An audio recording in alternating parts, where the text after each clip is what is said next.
Today we'll be looking at Module 4, Lesson 15, which is all about reading and writing expressions using words. So we're going to take some mathematical expressions and we're going to read and write them in word form. Now that might sound pretty easy, but there's so many different words for different math operations that can get pretty complex. In fact, let's go ahead and take a look here. So we've got our operations that we know of from this module. We've got addition, subtraction, multiplication, division, and of course the most powerful, exponents. We've got all these words on the right. My goal for you is to try to take those words and sort them under those operations. So for example, I would say sum goes with addition. It's the answer to an addition problem. Difference goes under subtraction. It's the answer to a subtraction problem. Quotient, as we learned from lesson 13 and 14, quotient is the answer to a division problem, so I would put it here.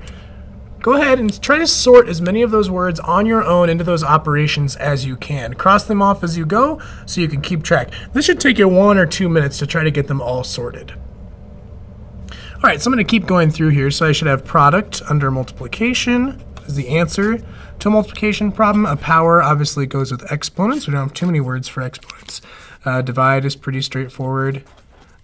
Each is a tricky one. Each could either go in multiplication, as in I get $12 for each thing I sell, or it can go into division, as in how much would each bag of chips be. Obviously multiply would go back under multiplication. Times would also go there. Cubed and squared are both types of exponent words, cubed and squared. Remember that squared means to the second power, cubed means to the third power. Those are kind of odd. Per is the same as each, so I can say per is both division and multiplication, as in like $20 per ounce, or how much per pound. Split, that's a clear division one, so split is clearly division. Add goes with addition. More than goes with addition, as in he has $12 more than her. In a way, more than can also go with subtraction, because I could have $12 more than her. Okay, well, that could either mean something like this, 12 more, or it could mean something like that. So we're not sure exactly what that one could be. We need more information. Total is another tricky one. Total I'm going to go ahead and put in addition or multiplication. Depends on the type of total you are working with. So total, and then I've got subtract is pretty clear. Fewer than, definitely here, but kind of like the more than. We can also do addition with that sometimes. Every is another multiplication division one. Every and every. Double is a multiplication one. Triple is another multiplication one. Multiplication's got a lot. Of is also multiplication of. Altogether, well, we've already done total. I don't know why that's there twice. Altogether, that's another one that's like total. So altogether could be multiplication or division. I'm running out of the room.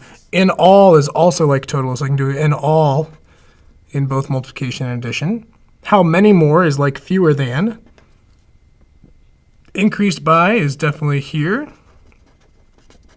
Decreased by is definitely subtraction. And then plus, that's easy. And then how many left? That one's going to go in subtraction. So this is a lot of words for a lot of different operations. So this is why reading and writing some of our math expressions can get a little tricky. But because there's so many options, we should be able to come up with a bunch of different examples. So here, let's try this. Let's try examples 1, 2, and 3. So I'm going to say, for this first one, I'm going to pick a few addition and subtraction words. I'm going to say A decreased by B. Now, why did I say decreased? That's because I'm working with subtraction. Let's see if I can come up with another one. I could say B fewer than A. That one would work. Try to pause it. Try to come up with a third example on your own. Go back and look at this page if you can to see if it will help you. For my third example, I went with the difference, the difference of A and B.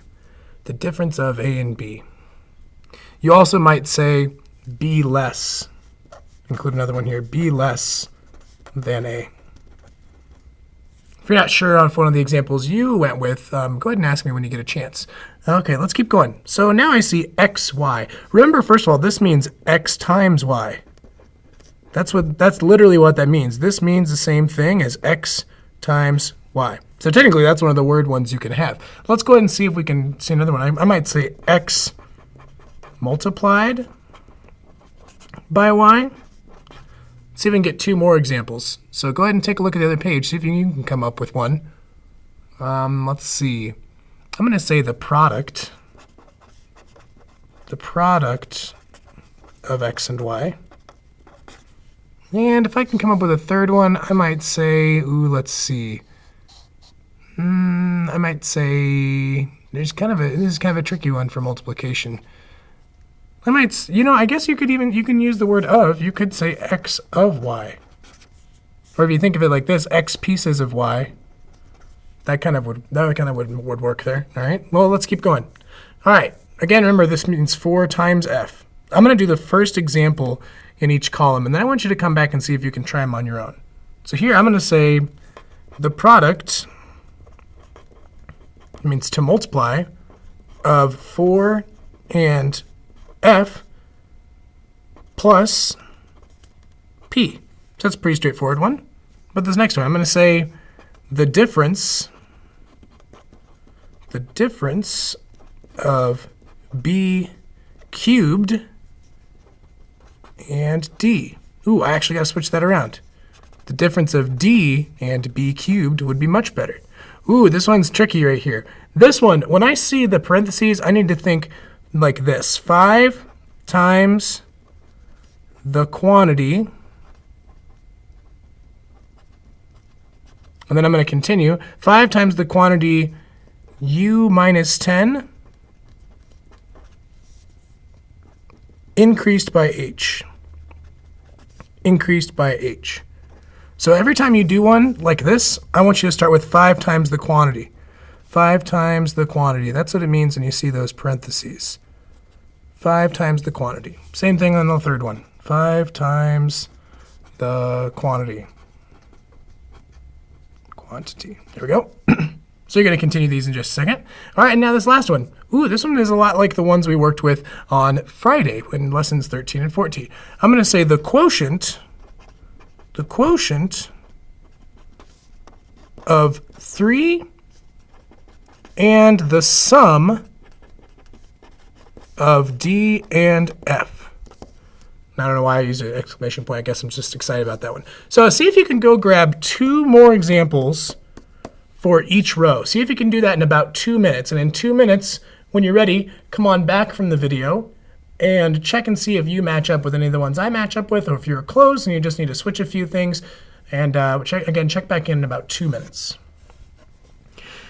Okay, so I've got some tricky ones left here to do. So I'm going to try this. I'm going to say d decreased by is an easy subtraction one, decreased by b cubed. Or I might say b cubed less than d. Let's try this one up here. Up here I had the product of 4 and f plus p. I could also say the sum of 4f and p. Or I could even say 4 multiplied by f increased by p. Now why is that? On this one, the sum means addition, so it means the sum of 4f and p. On this one, 4 multiplied by f, remember that means 4 times f, increased by, that means addition by p. Let's keep going. So this one I have 5 times the quantity, and we've already said u minus 10 for this inside part, increased by h. So I might say 5 times the quantity u decreased by 10. That's another way I can say subtraction. U decreased by 10 plus h. Or let's see if I can get another one. I could say 5 times the quantity 10 less than u.